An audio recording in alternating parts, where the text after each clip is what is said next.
پلار نیکای دی ردا راسی ټول ورته سجده سو او یقین په پاک سبحان کو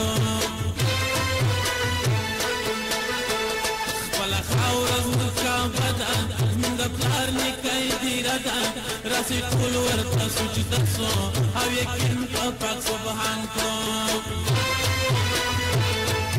راشي افغانانو سی آباد افغانستان کو یو موټی یو قوت سو خپل خاوره د خپل ځان کړو ټول راشي افغانانو سی آباد افغانستان کو یو موټی یو قوت سو خپل خاوره د خپل ځان کو یو موټی یو قوت سو خپل خاوره د خپل ځان کو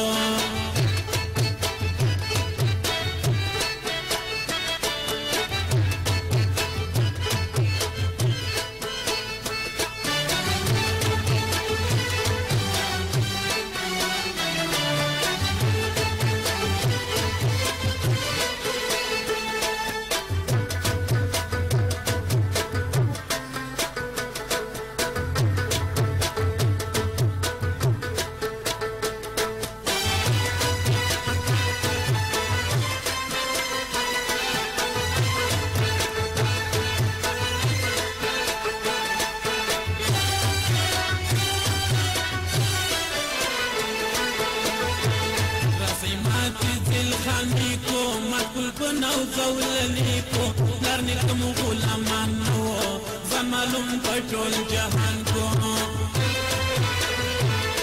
سیمات دل خانی کو مقبول کو نو زولنی کو لرنی کم غلامان نو زمالم پټول جهان کو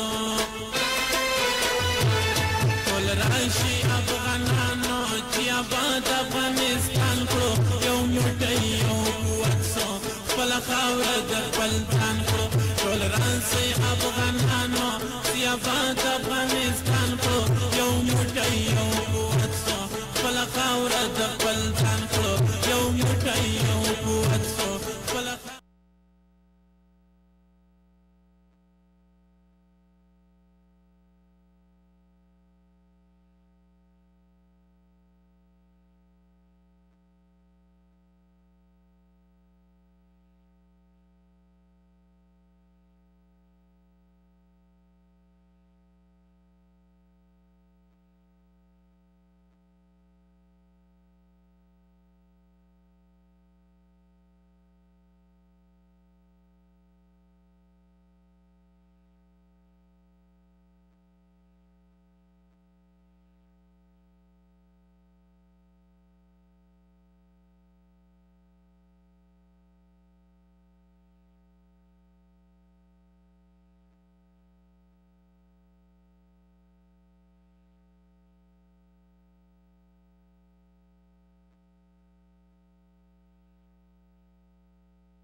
پلار نکای دی ردا راسي ټول ورته سجده سو او یقین په پاک سبحان کو خپل خاور زکا بدا د پلار نکای دی ردا راسي ټول ورته سجده سو او یقین په پاک سبحان کو راشي افغانانو سی آباد افغانستان کو یو موټی یو قوت سو خپل خاوره د خپل ځان کړو ټول راشي افغانانو سی آباد افغانستان کو یو موټی یو قوت سو خپل خاوره د خپل ځان کړو یو موټی یو قوت سو خپل خاوره د خپل ځان کړو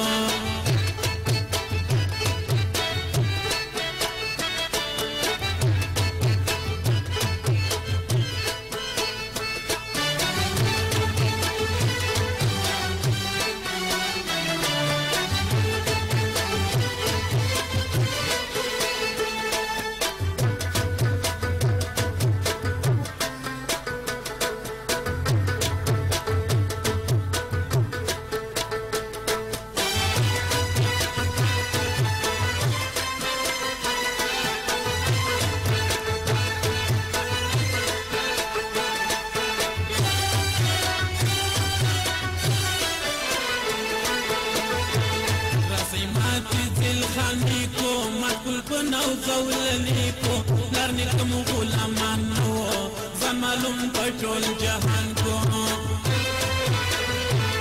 قسمات دل خانیکو مقبول پنو زولنیکو لرنکم غلامانو زمالم پټول جهان کو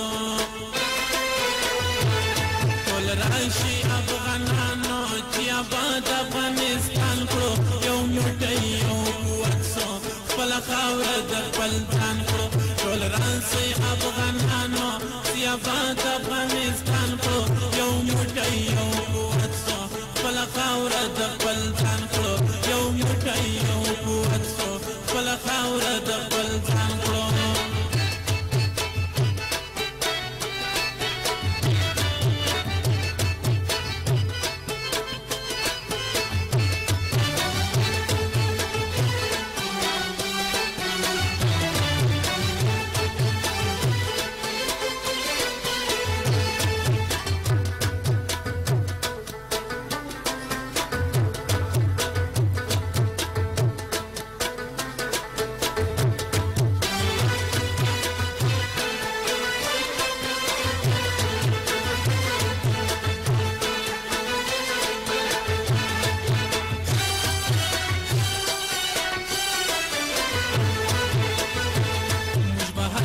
سو خوشاله ایا شمع وطن والا سی پښتون په یو سلاسه د پښتون تاریخ روشن کړو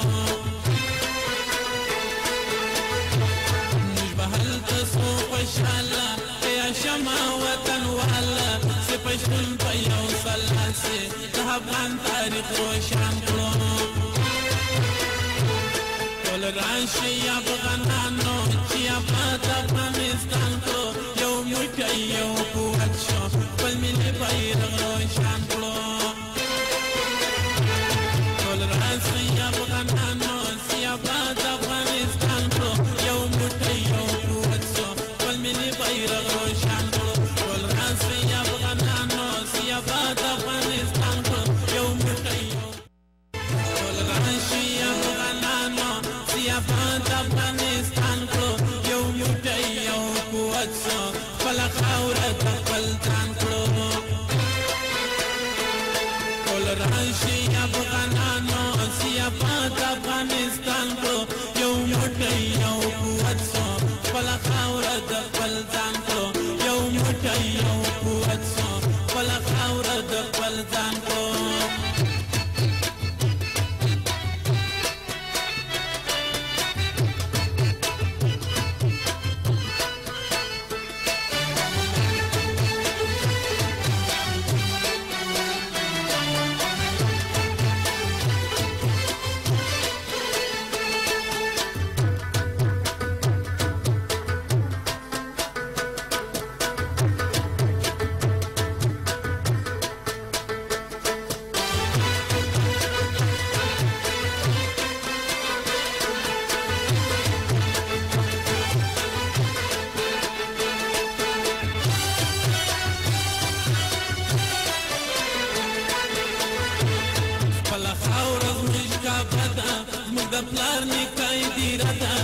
راسي ټول ورته سجده سو او یقین په پاک سبحان کو خپل خاوره زموږ کعبه ده زموږ د پلار نیکۍ دیره ده راسي ټول ورته سجده سو او یقین په پاک سبحان کو ټول راشي افغانانو سي آباد افغانستان کو یو موټی یو قوت سو خپل خاوره د خپل ځان کړو ټول راشي افغانانو سي آباد افغانستان کو یو موټی یو قوت سو خپل خاوره د خپل ځان کو یو موټی یو قوت سو خپل خاوره د خپل ځان کو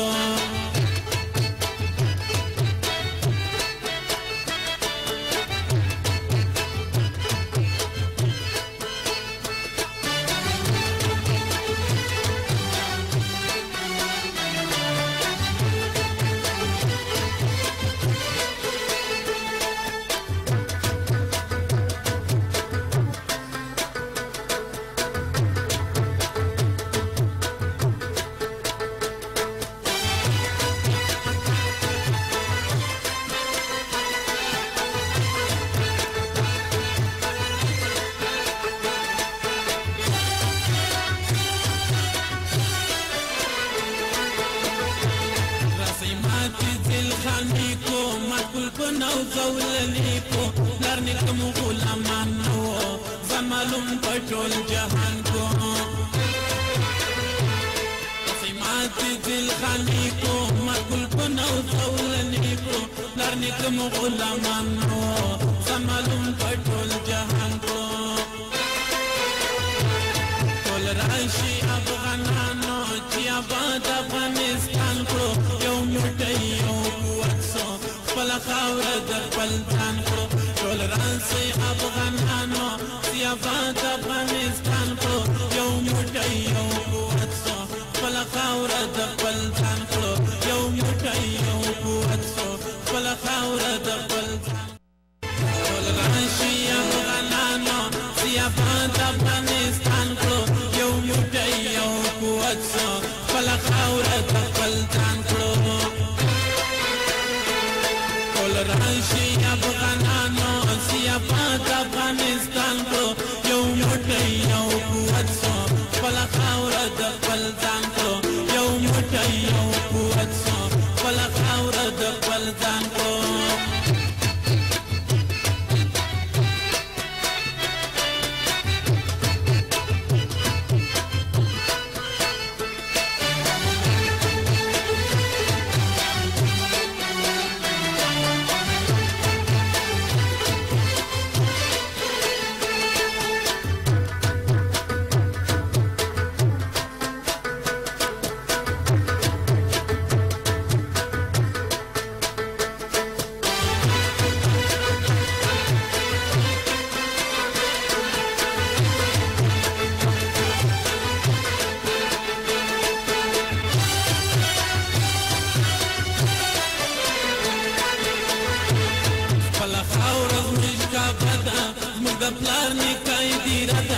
راسي ټول ورته سجده سو او یقین په پاک سبحان کو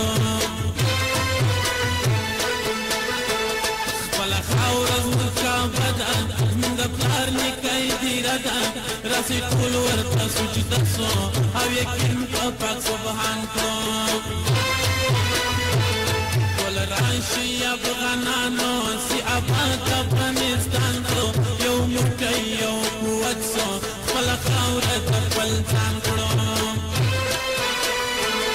ټول راشي افغانانو سي آباد افغانستان کو یو موټی یو قوت سو خپل خاوره د خپل ځان کړو یو موټی یو قوت سو خپل خاوره د خپل ځان کړو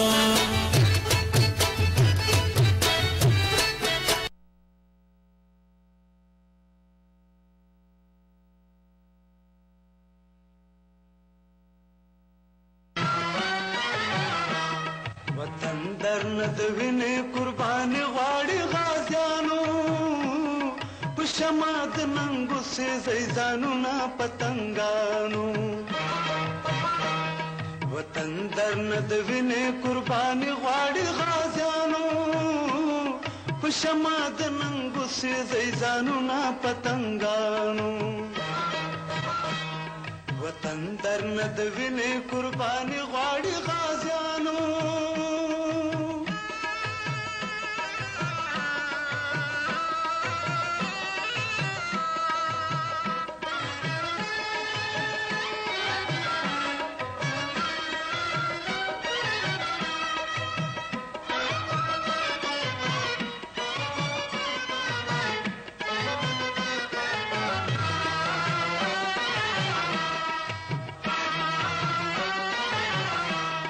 خالد د ابدالي غوند تیر شوي ستانې کونه کوي په مړانه باندې فخر تاریخونه خالد د ابدالي غوند تیر شوي ستانې کونه کوي په مړانه باندې فخر تاریخونه را پاسې رو خوشحال کړې نن د خپلو مشرانو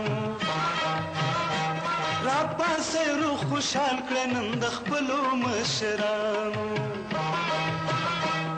وطن درنه د وینې قرباني غواړي غازیانو په شمع د ننګو سېزئ ځانونه پتنګانو وطن درنه د وینې قرباني غواړي غازیانو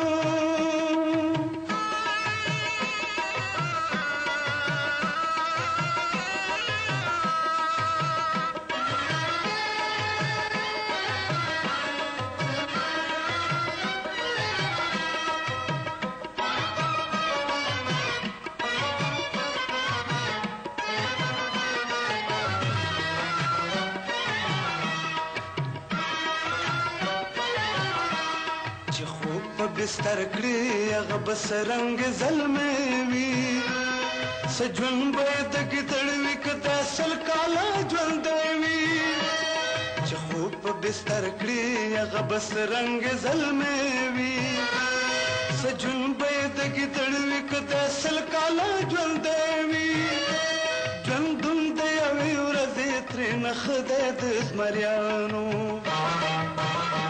ژوندون د یوې ورځې ترې نه ښه دی د زمریانو وطن درنه د وینې قرباني غواړي غازیانو په شمع د ننګو سېزئ ځانونه پتنګانو وطن درنه د وینې قرباني غواړي غازیانو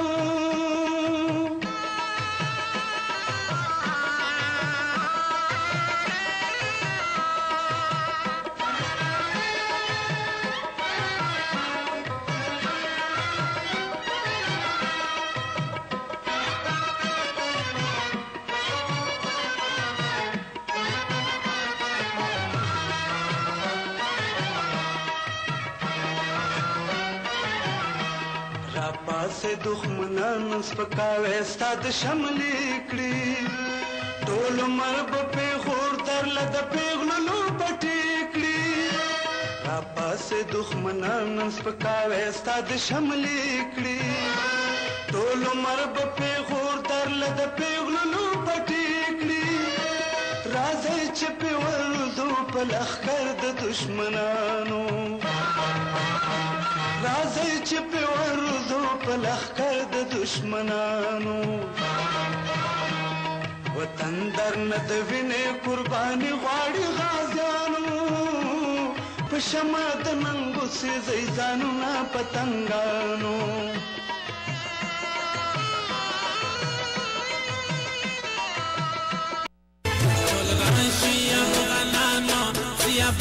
افغانستان کړو یو موټی یو قوت سو خپله خاوره ته خپل ځان کړو ټول راشي افغانانو سیاپات افغانستان کړو یو موټی یو قوت سو خپله خاوره ته خپل ځان کړو یو موټی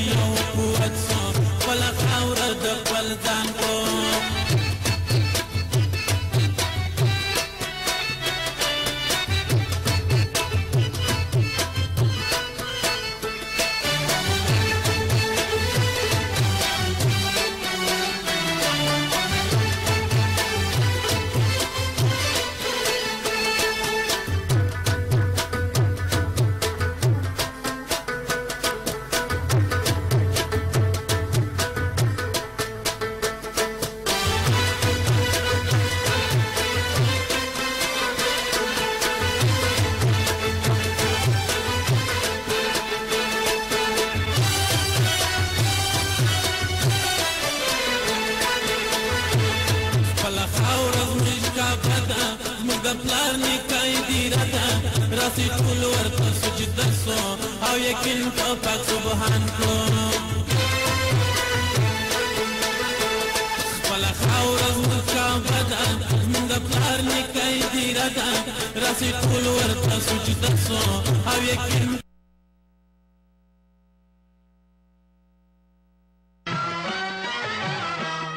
وطن درنه د وینې قرباني غواړي غازیانو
بسم الله الرحمن الرحیم. اولا سلام احترامات قلبی خدا برای خواهران، برادران و سایر هموطنان خود تقدیم میکنم. امید است جور صحتمند باشین. پیش از این که ما برنامه را شروع کنیم، بیرون آمدن ویدیو کلیپی که راجع به حضرت محمد صلی الله علیه وسلم است، پیغمبر بزرگوار اسلام، دیران جرگه و ما شخصا او را شدیداً تقویه میکنم و هم از دولت امریکا میخواهم که این ویدیو کلیپ باید فوراً از بین ببرن و این خواهش جدی تمام مسلمان ها در سراسر دنیاست. امروز ما میخواهیم که کم روشنی پرتم بالای تاریخچه دیران جرگه. اگر شما فکر کنین خواهرها و برادرای عزیز، ما در حدود 3 سال، تقریبا 3 سال میشه که دیران جرگه را ما برای انداختیم برای تامین منافع ملی مردم افغانستان. هیچ وقت برای تامین منافع شخصی، منافع حزبی و منافع گروپی نبوده. تنها و تنها هدف ما به دست آوردن منافع ملی مردم افغانستان بوده. وقتی که ما دیران جرگه را شروع کردیم، ما میخواهیم به طور خلاصه ای را یک روشنی بالاش پرتم. از هر طرف بالای ما فیرای شد. به اصطلاح اگر شما به خاطر داشته باشین، آقای دکتر محقق فرید یونس که از طرف CIA سپورت میشه و بعد از او اشخاص دیگه، خصوصا ما چون از در یک فامیلی تربیت شدیم که دائم ما احترام افغانای خود داشتیم و احترام افغانای خود داریم، ما سکوت اختیار کردیم. و بعدا آقای دکتر هاشمیان شروع کردن به تعرضات خود و اونا گرچه 95 ساله هم هستن، اونا فراموش کردن کلانی خود را. اما چون ما باز هم میگم، ما چون این کار ملی است و ما دایی ملی را پیش میبریم، ما صبر و حوصله کار گرفتیم. و اخیراً یک تعدادی از کمونیستا در سایت های جرمن آنلاین و دیگر سایت ها شروع کردن به تعرض بالای دیران جرگه که از طرف CIA به اصطلاح اسپانسر شده. CIA اسپانسرش است، CIA در پشتش است.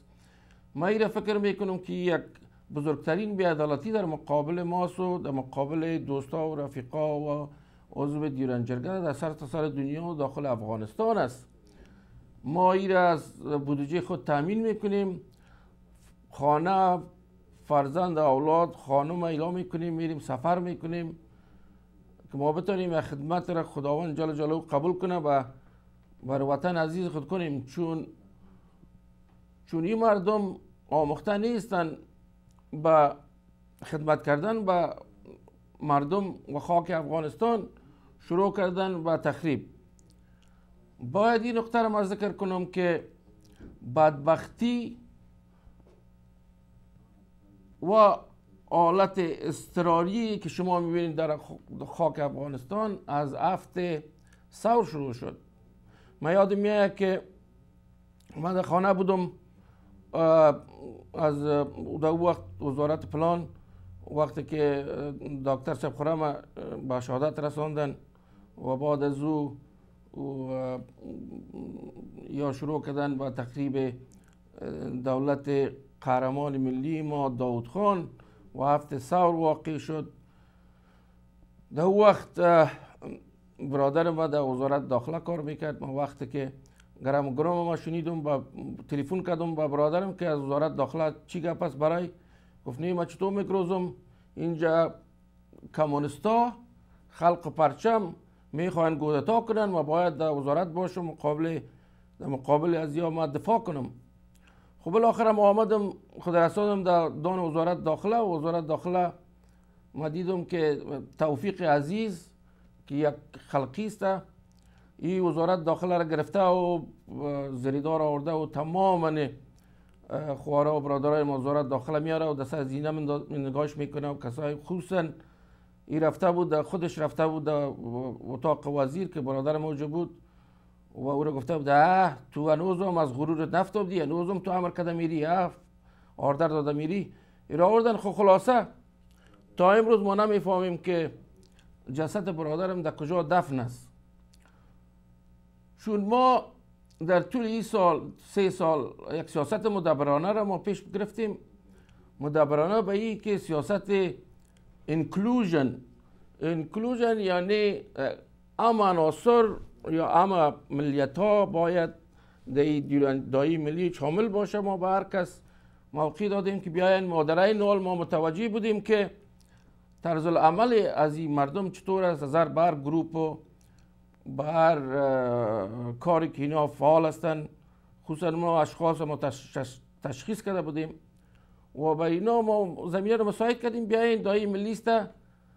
امیدوار بودم که شما پشیمان باشین و عذر کنین با مردم افغانستان. هر کار را کردین، کار خائنانه بود در مقابل مردم افغانستان، در مقابل خاک افغانستان. شما عذر کنین، یک زمینه را براتون مساعد کردیم. آمدین در دیوان جرگه و ما آمدین نظریاتتون هم دادین، وعده هم کردین، وعده کردین که کمک پولی میکنین، وعده کردین کمک میکنین. و سر یک سوزن شما کمک نکردین و دیوان جرگه و سر سوزن شما آمدین تنها خود خواستین که بیاین در دیوان جرگه را آبش خطالود کنین و آوازهایتان در جای پرتین و ما مدبرانه با حوصله عیار، چرا امی کار ملی حوصله زیاد کار داره، ما شما را موقع دادیم. شما ببینین هفته ثور اگر در افغانستان واقع نمیشد، بزرگترین دایی ملی، مدافع دایی ملی شهید داود خان بود. شهید داود خان. شما به چی وضع یک رهبر ملی را شما به شهادت رساندین؟ به چی وضع شما داود خان که حال اولادش از بین بردین و بعد از او شروع کردین به قتل و قتال اشخاص ملی، مثلا موسی شفیق، هاشم میوندوال و شما زندان پلچرخی میگن قسم میکنن که با لاری امید آقین که شما سیاستتان در سر 2 نقطه بود و او 2 نقطه حق خانما و تمامیت تقسیمات زمینا و برای غریباز یا با دیاقین زمینا رو بتین نمورم نتانستین شما. اما دیاقین هم آوردین با لاری زندان پلچرخی. میگن که یک شب به اندازه لاری آمد، به اندازه قتل کردین شما در پشت زندان پلچرخی، که میگه شوش مثل از که یک نور از زمین بخیزه در آسمان بره، همطور نور روشن، به اندازه که شما قتال کردین در پشت محبس پلچرخی. شما اشخاص هستین که مردم افغانستان که شما تجربه کرده، اگر در برنامه گذشته شما فکر کنین ویتنامیزیشن هم گفتم، شما اپورچونیتی نداشتین در خاک افغانستان. شما کدام مردم افغانستان که شما تجربه کرده، حالا شما میخواین که یک وحدت ملی را که دیورند جرگه در بین مردم افغانستان میاره و آورده. ما او روز که اعلان کردم، ما گفتم که مثل که نواز شریف اعلان کرد و مردم پاکستان ما یک اردوی منظم افغانستان از بین بردم، ما اعلان میکنم که او مردم افغانستان دایه دیورند دایه است که اتحاد و اتفاق مردم افغانستان در سر تا سر دنیا به وجود آورده. شما حالا شروع کردین در مقابل ما دیورند جرگه را، یک بی‌عدالتی است در مقابل ما خودم کار میکنم، از پول جیب خود میایم مصرف میکنم. شما به چیزا آموخته نشدین که پیسه خود درای وطن، درای دفاع از ناموس وطن، از خاک وطن شما مصرف کنین. یا خصوصا آقای وکیل که وزیر خارجه بود، سودکیسا را پر کرد از دلارا، از بانک مرکزی رفتین، بانک مرکزی افغانستان بانک لچ کردین، شما پیسا رفت، روزش بیا آمده نیست. شما یادتان است که سران قومی را در هلیکوپترها می بردین، از هلیکوپتر بالای سر کوه انداختین. وقتی که ما در وزارت پلان آمدم، یعنی در وزارت پلان ما کار میکردم، به اندازه ما سیستم های سرمایه گذاری صحیح درست ساخته بودم که اگر شما می آمدین، یعنی راجع به ما خود تعریف نمیکنم، همین براتون بگویم که شما میخواستین که یک فابریکه رو ببینید در پلچرخی چقدر ظرفیت داره، چقدر پلاستیک ظرفیت، چقدر چرمگری یا چقدر نساجی، من لیست تیار کرده بودم، تمام ظرفیت ها رو براتون نشان میداد و شما میفهمیدین یک دقیقه که شما این فابریکه که میآید این رو باید منظور کنیم یا مجلس عالی وزرا ما روان کنیم یا نکنیم. وقتی که ما برآمدم با بانی مریضی، ما برآمدم، عالمیار اولین کس را در لیست انداخته بود کشته شود، ما بودم برای از اینکه ما کار میکردم و کل مردم مرا، یعنی تاش رفیق بودم، هر گونه، از درایور، از موتروان گرفته تا آشپز تا پیاده، هر کس را ما احترام داشتم، ابرایش رفیق بودم، دوستی میگم. شما نمیخواین که یک آرامی و اتفاق در داخل خاک افغانستان بیاید در اروپا. شما هر جای میخواین که همو مخرب باشین، یک عنصر مخرب.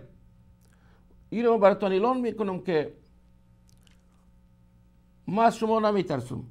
برنامه تلویزیونی دارم، شما تلفن کنین، هر چیزی که مقابل من، هر چیزی که میکنین ما آماده هستم.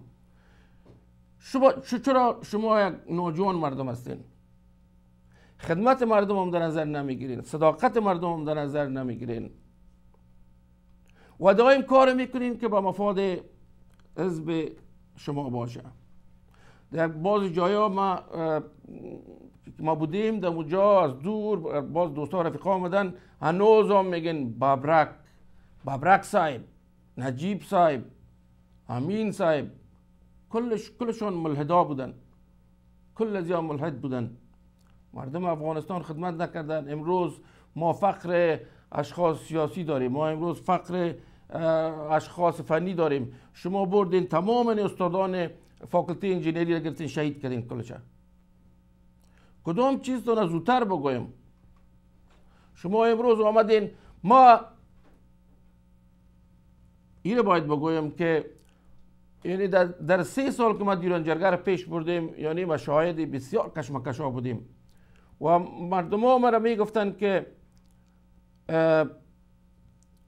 آقای متین باید حوصله کنید، چون اینا در صدد عزیزن که بخواین نمی دایه را آلوده بسازن. اما ما فهمیدن که این دایه مردم افغانستان است و به دست مردم افغانستان خواهد رسید. ما با فضل و مرحمت خداوند تمام مردم افغانستان که ماست، کل برادرها و خوارا در سر تا سر دنیاست با همراه ماست. ما آقای کرزی صاحب ما هیچ وقت گناهگار نمیدانم. در شرایط قرار گرفته که از هر طرف میخوان هر کس یک قسمت کش کنن بگیرن و طرف خود پرتن. و ای که 11 سال تانست آقای کرزی افغانستان به این حال بیاره، به این حال نگاه کنه، ما براتون میگم که آفرینش. و این جهادی ها سمیال پاکستان سر افغانستان حمله میکنه برای از که ترسیده.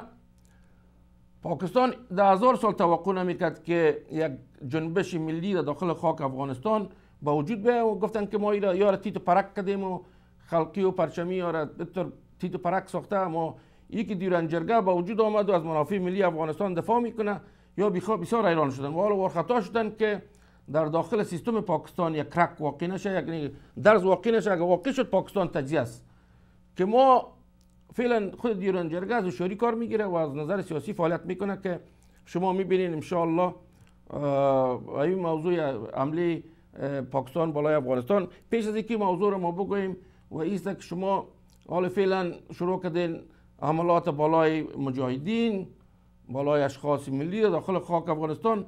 ما از مجاهدین از کلش دفاع نمیکنیم و کسی که خیانت کرده او را کل مردم افغانستان میسازه. ما امیال مجاهد است که در مقابل پاکستان استادگی کرده. ما ایره بر شما میگم به طور واقعی و عملی، امی حزب پرچم یا حزب خلق شما چطور نکرد باعث نمایندهش، چطور یک لابی صادر نکردین عملات نظامی پاکستان تقویه نکردین؟ شما خود در اروپا و در امریکا و در افغانستان در جای شما فعال هستین، شما یک آوازتون بلند نکردین و شما آمدین در دیران جرگه ما میخواستین که موضوع ما رو تاپه بزنین که CIA آمده. وقتی که اگر ما کمک کسی را بگیریم ما هیچ وقت چیزی را از مردم افغانستان، از ملت افغانستان پت و پنهان نمیگذاریم. اگر ما پول گرفتیم آمدیم اعلان کردیم و شما در جایی که ما وقتی میخواستیم فندریزینگ کنیم یا کنیم بلاک میکنین یا توتا رو مندازین، مثلا دیران جرگه توتا آل کل مردم ما باران دیده شدیم به اصطلاح. شما چیزی کرده نمیتونین. و وقتی که ضرورت به کمک برادرها بود، ما مطمئن هستم که افغانای ملی ما، افغانای مبارز ما بالایشون صدا کنیم ما را کمک مالی میکنن. تا وقتی که ما کار میکنیم و میتونیم که مصارف خود پوره کنیم، ما از کسی نه تقاضا کردیم، این رای ماست. انشاءالله خود ما داخل افغانستان هم خواهد رفتیم، انشاءالله از خاک افغانستان دفاع هم خواهد کردیم. موضوع عمده ایست که یکی از جوانو از پیش من پرسان کرد که کاکا متین ما از مکتب برآمدیم چی کنم؟ ما گفتم جان کاکا فقط 4 سال یا 5 سال فقط فکر کن در زندان هستی. چطور یعنی؟ همین 4 سال 5 سال نماز تا بخوان، سپورت کو، بهترین فاکلته را برو و همون فاکلته که علاقمند هستی. بعد از او حیاتت آرام است، در کل حیات آرام می باشی. فعلا شرایط افغانستان هم همونطور است. حال پاکستان حمله میکنه، اینجا کمونستا یک تخریب انداخته در داخل خاک افغانستان و در اروپا فعالیت‌های مخربانه خود هنوز هم شروع کردن. من این سیاست شما را تشخیص کردم. سیاست مخربانه تان ما تشخیص کردم. از اون خاطر ویتنامیزیشن ما شما گفتم، چرا ما بسیار از حوصله کار گرفتم. اما ای که شما تعرضاتتان شروع کردین و سوالات میکنین که سیایی چطور کرده یا میگفتن آقای دکتر هاشمیان میگفت که این از طرف خلیلزاد است، از سیایی است. خلیلزاد یک برادر ماست، یک برادر افغانستان ورش احترام دارم. او چطور میای پیسه خود بر ما میتونه ما مصرف کنیم اینجا؟ با وکلانم خیلی موضوع رو نمیخوایم ما شخصی بسازم. پدر کلانم در سر می دایی دیورن حیات خود 20 سال در بندیخانه بود، حیات خود دست داد. دیگه ما ایره براتون بگویم که دیگه در شما بین افغانا جای ندارین، از فعالیت‌های مخربانیتون دست بکشین، بیاین به مردم افغانستان بگوین یک کار کردیم غیر ملی بود، بر ضد منافع ملی افغانستان بود، ما معذرت میخواهیم، دیگه ما سیاست‌های مخربانی خود از بین میبریم. او کسایی که او خلقی‌ها و پرچمیایی که آدم کشتین، شما او کل مردم میفهمه که شما این جنایت در مقابل مردم افغانستان کردین. و مردم افغانستان و خوارا و برادرای عزیز، شما باید هوشیارانه فکر کنین، هر موضوع ملی را نگذارین که سیاست‌های مخربانه بالایتون کار کنه. شما کل ما شما مجاهد هستیم. ما مجاهد در راه اسلام، در راه وطن خود هستم. فعلا در طول تاریخ اگه شما فکر کنین جنگا و از 5,500 ساله که ما سابقه داره وطن ما عزیز ما، کل مردم افغانستان مجاهد بوده. از احمد شاه بابا بگیرین، از میرویس نیکه بگیرین، از سلطان محمود غزنوی شما فکر کنین، از غوریان فکر کنین که ما پاکستانی ها را کلش مسلمان ساخت. ما مجاهد هستیم، مردم مجاهد هستیم، مجاهد خود ماندیم در راه دین و وطن. و او مجاهدای کار خراب میکنه و او را کلگی میشناسه و کلگی او خودش باید خجالت بکشه. مجاهدی که خیانت میکنه به ضد منافع ملی افغانستان، او خودش باید خجالت بکشه. او جای نداره. مردم افغانستان حالا بسیار هوشیار شده. امید است که براتون بس باشه. و دیگه یک موضوع دیگر که بسیار موجب رنجش ما شد که یکی از وکیلا به نام بکتاژ سیاوش از ولسی جرگه تقاضا کرده بود و رئیس ولسی جرگه او را به اصطلاح با تقاضای از او جواب مثبت داده. گفته که خواهش بوده که در ولسی جرگه باید تمام موضوعاتی که در ولسی جرگه تیر میشه واقع میشه باید کلش ما برودکاست کنیم. اما ما برخلاف از این گفتار از این بکتاژ سیاوش هستم، چرا یا آقا جوان است، تجربه نداره، باید موضوعاتی که در پشت دروازه بسته میشه باید داخل ولسی جرگه نگاه داشته شود و چیزی که باید مردم افغانستان رو بفهمه و باید اطلاع مردم افغانستان برسه. چرا پاکستان و ایران متوجه افغانستان است. قراره که در برنامه گذشته گفتم که بر علاوه از عملات آدم کشی، شما عملات اسارین بالای افغانستان میکنن. یک موضوع دیگر ما باید ذکر کنم، این که یعنی ما کس را تایید نمی کنم، منتها واقعیت مثلا آقای سیاف گفته که تروریستا باید جزا ببینه و خوب جزا ببینه تا که میتونه جزا ببینه. اگر ما این تروریستا که داخل افغانستان می هر روز 100 نفر 200 نفر ما را میکشه و 100 یعنی 200 فامیل زنش بیوه میشه، اولادش یتیم میشه و این چطور یواشه باته کنه. $200 میگیره عسکرای ما و هم شهید میشن، یا برادرای غیر نظامی ما شهید میشه، خوارای ما اولادا کلش معیوب میشه. یک کل که با یک کمی اوار شده بود در امریکا، اینجا یک هفته در بر گرفت که تداویش کنم، کار ساختمانی در خانه یک چیز کار درست میکردم. یا فکر کنین که خوارا و برادرای ما در اوجا چرا میپره در جان از اینا، نیمی رانشان هم میپرانه، نیمی دستشان هم میپرانه. شما میبینید که خوارا و برادرای ما چقدر درد احساس میکنه و دردش که ما هست. شما خوارا و برادرای افغان در افغانستان که هستین، شما فکر نکنید که ما شما را فراموش کردیم. دائم در فکر ما هستین. ما از حقوقتان دفاع میکنیم در اینجا، از چیزی که میتونیم در ممالک غرب. و دیگه ای که شما پرچمی و خلقی شما بودین که کل ما ریفیوجی شدیم در جهان غرب. حالا شما فکر کنین که در پاکستان چقدر ریفیوجی داریم؟ 3.5 میلیون. کلش تاثیر شماست، کلش نتیجه فعالیت های شماست. در ایران برادرای ما دار زده میشه سر موضوعات دروغی ایران که اونا را باعث میگه درک مواد مخدره میارین و حالت زار از او بیچاره را شما ببینید در ایران. میگه از دکتر نجیب یک روز پرسان کرده بودن که پاکستان یا کدام خبرنگار پرسان کرده بود دکتر نجیب که آقای دکتر نجیب شما خبر دارین که 4 میلیون ریفیوجی در پاکستان است؟ گفت اونا چیزا کوچی هستند، در سفر هستند، سفر میکنن، کوچی ها هستند، نو از خاک افغانستان نیست. و دیگه ای که دایی ملی دیورند با دکتر نجیب شما چی میکنین؟ وقتی بود که چاره نداشت که اگه او را میکرد که بخید ختم امضا میکرد و بخید در بدر بود. وقتی که قدرت بود کدامش آواز بلند کرده بود راجع به دایی دیورند؟ دیورند جرگه یک حرکت ملی است، مربوط مردم افغانستان، مربوط اشخاص ملی. و این تا وقتی که ما زنده هستم، تا وقتی انشاءالله ما امید داریم که موضوع دیورند زود حل کنیم. ما به یک برنامه تجارتی میریم، ما پس بیاییم، لطفا با ما باشین.